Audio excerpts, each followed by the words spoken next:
नमस्कार प्यारे साथियों।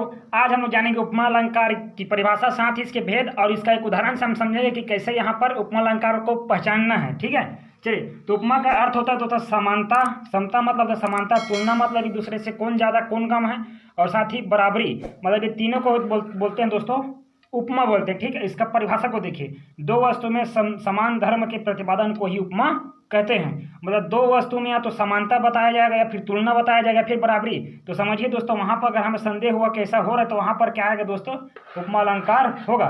तो चलिए दोस्तों, अब इसके हम लोग भेद को समझते हैं कि क्या क्या इसके भेद हैं। उपमा अलंकार के भेद, तो पहला होता है दोस्तों उपमेय, जिसकी उपमा की जाए, मतलब जिसकी समानता किसी से दिखाया जाए।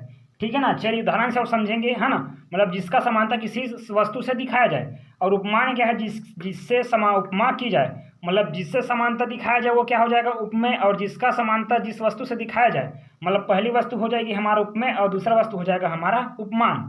ठीक, अब किन शब्दों से अगर समानता दिखाया जाए वो क्या हो जाएंगे हमारे वाचक शब्द, जैसे ज्यों, सा, सम, समता, नाई, सी, तुल्य आदि। जो जिन शब्दों से अगर किसी एक पहले वस्तु दूसरे वस्तु का अगर समानता दिखाया जाए तो वो क्या हो जाएंगे हमारे वाचक शब्द हो जाएंगे। और चौथा क्या है दोस्तों, साधारण धर्म, उपमेय और उपमान के बीच समान गुण, समान गुण धर्म को साधारण धर्म कहते हैं। मतलब उनके बीच जो समान गुण हैं उनको ही क्या कहते हैं, बिल्कुल साधारण धर्म कहते हैं।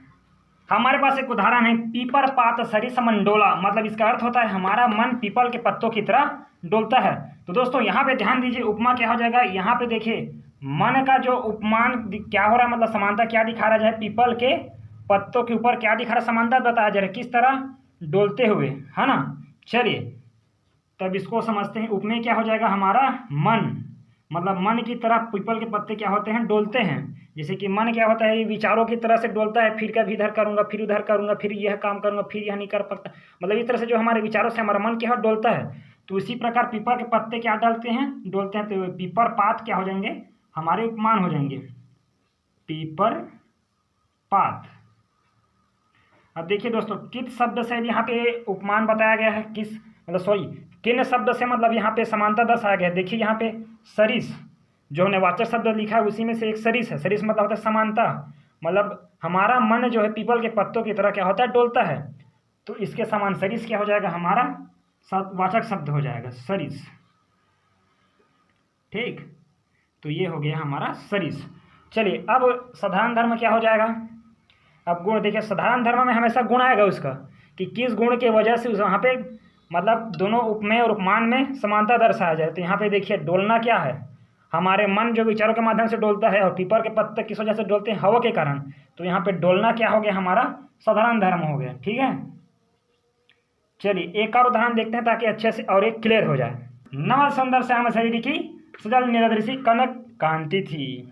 मतलब श्री श्याम शरीर मतलब श्री कृष्ण का जो शरीर किसके जैसा था, नीले बादलों की तरह, नीले बादलों। सजल निरदृशी, सजल मतलब होता है पानी से रहित, है ना।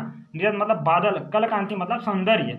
ठीक है, तो मतलब उनका जो सौंदर्य है वो किसके जैसा था, बिल्कुल नीले बादलों की तरह था। तो दोस्तों यहाँ पे उपमेय क्या हो गया, श्याम शरीर, मतलब उनके जैसा क्या है, क्या है उनके जैसा बादल है। ठीक है, तो ये क्या हो जाएगा हमारा श्याम शरीर, ये हो जाएगा हमारा उपमेय श्याम शरीर। तो यहाँ पे उपमान क्या हो जाएगा हमारा नीरद बादल। अब देखिए दोस्तों कि किन शब्द से यहाँ पे समानता दर्शाया जा रहा है। देखिए सी, सी है तो सी क्या हो गया हमारा वाचक शब्द हो गया। अब किस गुण के कारण यहाँ पे इनमें समानता बताया जा रहा है, यहाँ पे कल कांति मतलब सौंदर्य, सौंदर्य के कारण। तो कांति हो जाएगा हमारा बी, हाँ बिल्कुल साधारण धर्म। तो इस तरह से दोस्तों बस आप लोग ऐसे अभ्यास करिए, एकदम इजी है, बस पढ़िए ध्यान से, उसका अर्थ डिफाइन करिए कि कहाँ पे कैसा उनका मतलब कैसा समानता दर्शाया जाए, तो बिल्कुल आप अच्छे से बना पाओगे। आपका 3-4 नंबर कंठस्थ है दोस्तों इस वीडियो में।